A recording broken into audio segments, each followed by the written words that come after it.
हाँ तो प्यारे बच्चों, गुड मॉर्निंग। आज 4 दिसंबर को आपको वर्कशीट नंबर 19 मिली है। आइए इसे डिस्कस करें। टॉपिक आपका लाइट चैप्टर है, प्रकाश, उसके बारे में बताया है। देखिए, आप सबके पास आँख एक ज्ञानेंद्रिय है जिसके माध्यम से आप वस्तुओं को देखते हैं। और यदि आपके पास आँख नहीं होगी तो आप किसी वस्तु को नहीं देख पाओगे।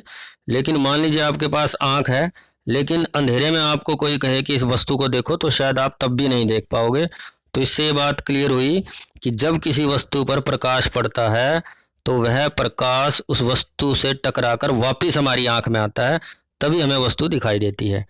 और यदि यही प्रकाश किसी दर्पण पर पड़े, यानी कि लाइट अगर किसी दर्पण पर पड़ जाए तो दर्पण उस लाइट की दिशा को बदल देता है, जिसे आप लोग चौंधा भी बोलते हो या पड़का बोलते हैं कई आदमी इसको। यानी कि लाइट शीशे से या दर्पण से टकराकर वापस मुड़ना, उसकी दिशा बदल देना, क्या कहलाता है? परावर्तन कहलाता है। तो आज आपने परावर्तन के बारे में ही पढ़ना है।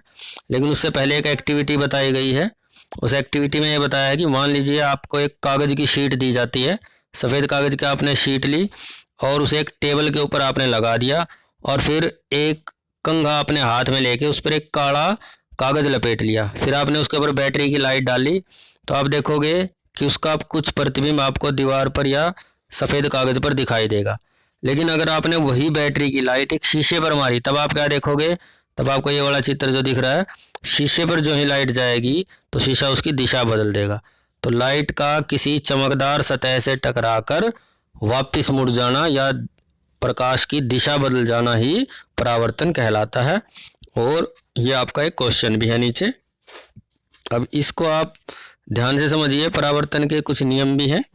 तो सबसे पहले ये आपका एक दर्पण है। दर्पण के लिए एक सीधी लाइन और उसके ऊपर छोटी छोटी टेढ़ी लाइन से इसको प्रदर्शित किया जाता है। तो इस पर मान लीजिए ये प्रकाश की किरण आकर टकराई, तो इस प्रकाश की किरण को आप क्या कहोगे? आपतित किरण। तो ये क्या हो गया? आपतित किरण। दूसरे इसके बाद क्या होगा? ये यहाँ से टकराकर, दर्पण उसको टकराकर वापस मोड़ देगा, ये मुड़ गया, इसे हम क्या कहेंगे? परावर्तित किरण। तो ये आपको दूसरी किरण होगी परावर्तित किरण। और जिस पॉइंट पर ये मिली है वहाँ पर आप एक अभिलंब खींच देते हो, 90 डिग्री का एंगल खींच देते हो, तो इसे हम क्या कहेंगे? अभिलंब। ये यहाँ पर लिखा हुआ, आप यहाँ से देख के कर सकते हो इसे। ये हो गया आपका अभिलंब। अभिलंब बनते ही आप देखोगे यहाँ पर दो कोण बन गए, आपतन कोण। तो इस कोण को क्या कहेंगे? आपतन कोण। यहाँ पर लिखा हुआ है, यहाँ से देख के लिख लेना। और जो ये दूसरा कोण बन गया इसे हम क्या कहेंगे? परावर्तन कोण। ये यहाँ पर लिखा हुआ है। तो ये आपका परावर्तन कोण हो गया। इसे एंगल आई से प्रदर्शित करते हैं, इसे एंगल आर से। तो याद रखना, एंगल आई हमेशा एंगल आर के बराबर होता है। अगर ये एंगल 30 डिग्री का है जो आके टक्कर मारी जिसमें लाइट ने, तो दूसरी तरफ मुड़कर जो लाइट जाएगी वो भी 30 डिग्री पर ही जाएगी, यानी कि परावर्तन कोण भी 30 डिग्री का होगा। यही आपके दोनों नियम हैं जो आप परावर्तन के नियम के नाम से जानोगे। अब इसमें आपको कुछ परिभाषाएं लिखनी हैं। सबसे पहली है, जैसे आपकी आपतित किरण किसे कहोगे? जो प्रकाश की किरण दर्पण पर आकर पड़ती है उसे हम आपतित किरण कहते हैं। परावर्तित किरण किसे कहोगे? परावर्तन का मतलब है जो प्रकाश की किरण दर्पण से टकराकर वापस मुड़ी, उसे हम क्या कहेंगे? परावर्तित किरण। फिर आपका अभिलंब, परावर्तन पृष्ठ के, ये परावर्तक जो सतह थी, शीशा था, उसके पृष्ठ पर एक अभिलंब, जहाँ पर आपतित किरण और परावर्तित किरण दोनों टकराई, इस बिंदु को क्या कहेंगे? अभिलंब। और ये अभिलंब के, ये पूरा जो लाइन है ये अभिलंब कहलाएगी आपकी। उसके बाद आपतन कोण, ये कोण और ये कोण, दो कोण है ना यहाँ पर। तो आपतित किरण जो ये टक्कर मार के गई थी, आपतित किरण, और अभिलंब के बीच के कोण को क्या कहेंगे? आपतन कोण। और ये परावर्तित किरण और अभिलंब के बीच के कोण को परावर्तन कोण कहेंगे। तो ये आपका हो गया आज की वर्कशीट के बारे में। अब आइए क्वेश्चन आंसर हल करते हैं। सबसे पहला क्वेश्चन है, क्या हम अंधेरे कमरे में रखी वस्तुओं को देख सकते हैं? तो आप लिखोगे नहीं, हम अंधेरे कमरे में रखी वस्तुओं को नहीं देख सकते। क्या हम बाहर रखी वस्तुओं को देख सकते हैं? हम बाहर रखी वस्तुओं को इसलिए देख सकते हैं क्योंकि बाहर प्रकाश है और प्रकाश पड़ने पर ही हम वस्तुओं को देख सकते हैं। ठीक है। इसके बाद है आपका सेकंड क्वेश्चन। तो पहले क्वेश्चन में आप यहाँ से भी लिख सकते हो, जब प्रकाश किसी वस्तु से टकराकर हमारी आंख में प्रवेश करता है तभी हम वस्तु को देख सकते हैं। और बाहर रखी आप वस्तु को इसलिए देख पाते हो क्योंकि बाहर प्रकाश है। दूसरा है आपका, दिए गए प्रकाश परावर्तन के आरेख को नामांकित कीजिए। तो देखिए ध्यान से, इसमें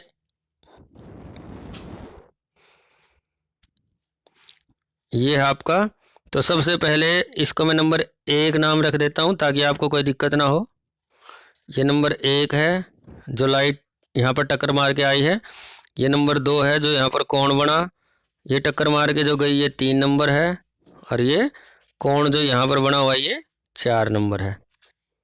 तो नंबर 1 का मतलब है जो प्रकाश की किरण आकर टक्कर मारेगी, तो उसे आप क्या लिखोगे, आपतित किरण। तो देखिए ध्यान से, तो आपने नंबर 1 पे क्या लिखना है, आपतित किरण। नंबर 2 पे आप क्या लिखोगे, आपतन कोण। ये नंबर 2 पे लिखना आपने, आपतन कोण।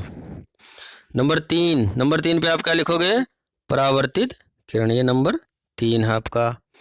और नंबर 4 पे जो कोण बनेगा वो क्या कहलाएगा, आपका परावर्तन कोण। ये आपका नंबर 4 हो गया। तो ये जो मैंने नंबर 1 2 3 4 लिखे हैं ये आपके आंसर हो गए। और ये नीचे 1 2 3 4 क्वेश्चन है। तो 1 के स्थान पर 1 लिखना आपने, आपतित किरण। नंबर 2 पे आपने लिखना है, नंबर 2 पे क्या लिखोगे, आपतन कोण, ये रहा। नंबर 3 पे आप क्या लिखोगे, परावर्तित किरण। नंबर 4 पे आप क्या लिखोगे, परावर्तन कोण। तो ये आपका सेकंड क्वेश्चन का आंसर हो गया। नंबर 3 है, प्रकाश का परावर्तन किसे कहते हैं। या आप वैसे भी लिख सकते हो, प्रकाश का किसी दर्पण या चमकदार सतह से टकराकर मुड़ जाना प्रकाश का परावर्तन कहलाता है। उसके बाद आपका लास्ट क्वेश्चन, जब कोई आपतित किरण किसी वस्तु से टकराने के पश्चात परावर्तित ना हो, यानी कि लाइट किसी पर पड़ी और वहां से टकराकर वो वापस नहीं आई, तो क्या हम उस वस्तु को देख पाएंगे। तो आप लिखोगे नहीं, हम ऐसी वस्तु को नहीं देख पाएंगे। इसमें आपने फिर से वही ऊपर वाली लाइन लिखनी है। और क्यों नहीं देख पाएंगे भी आपने लिखना है, क्योंकि यही लाइन जो मैंने पहले प्रश्न में बताई थी, जब प्रकाश किसी वस्तु से टकराकर हमारी आंख में प्रवेश करता है तभी हम वस्तु को देख पाते हैं। तो ये आपने यहाँ तक का क्वेश्चन लास्ट वाले में लिखना है। तो ये आपका होगा क्वेश्चन नंबर 4 का आंसर। तो आज की वर्कशीट में इतना ही है। आप इसे 2 बार ध्यान से पढ़िए, आपको कोई भी समस्या नहीं आएगी। कोई समस्या हो तो आप पूछ सकते हो। Thank you very much.